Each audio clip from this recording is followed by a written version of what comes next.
Mheshimiwa Rais, nizungumze kama waziri, kwa maana tamko langu la leo ndio tamko la nchi nzima. Ndio.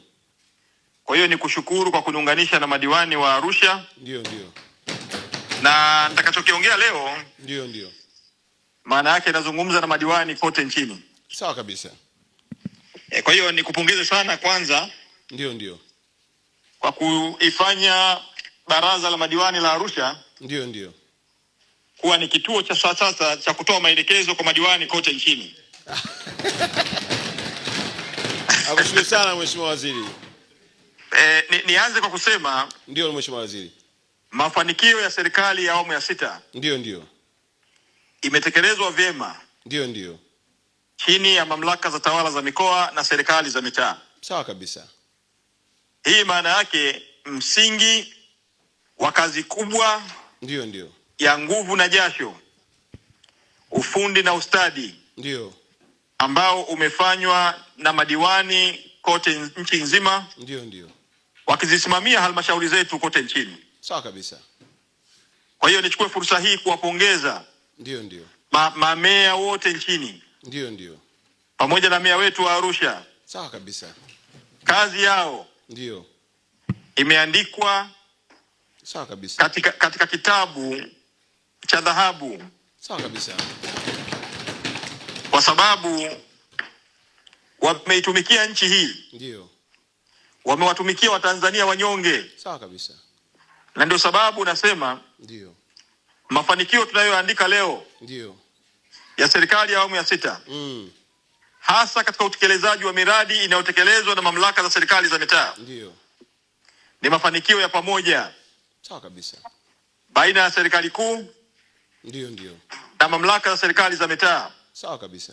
Zikisimamiwa na madiwani kote nchini. Sawa kabisa. Kwa hiyo ninawapongeza madiwani. Sawa kabisa.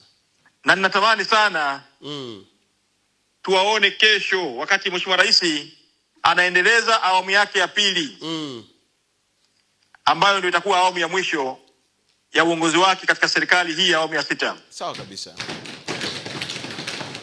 Hakuna neno lingine zuri naweza kusema. Ni lazima tufanye kazi kwa bidii kwa ajili ya Watanzania. Sawa kabisa. Na kwenye hili niko tayari kula kiapo. Sawa kabisa. Kwa sababu tunayaona mafanikio makubwa ambayo yamefanyika katika awamu hii. Sawa kabisa.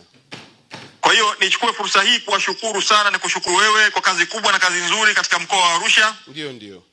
Umefanya kazi nzuri sana. Nashukuru sana mkuu. Na sisi na TAMISEMI tunakupongeza. Nashukuru sana mkuu. Vipo vifaa vya kazi ambavyo walikuwa wakivitumia. Ndio. Ambavyo kimsingi tunaita kama ni vyombo vya kulia. Kama sahani na kijiko. Sawa kabisa. Sasa vyombo hivi ndio kwa mfano hizi iPad ndio sijui vitu vidogo ambavyo walikuwa wakivitumia ndio ambavyo si sehemu ya mali zinazobaki na halmashauri. Ndio. Kwa hiyo maelekezo yangu kwa katibu mkuu ndio kwamba vifaa hivi ambavyo walikuwa wakivitumia ndio vya kwao wenyewe madiwani ndio waendelee kubaki navyo, kwa sababu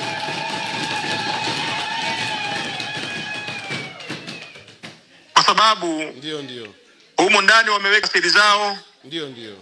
Barua pepe zao. Ndio. Wameweka sijui mawasiliano yao na ndugu zao. Kwa hiyo maelekezo yangu nimekwisha muelekeza katibu mkuu. Ndio. Kwamba vifaa hivyo ambavyo si sehemu ya mali za halmashauri ndio ziendelee kubaki kwa madiwani. Tunakushukuru sana.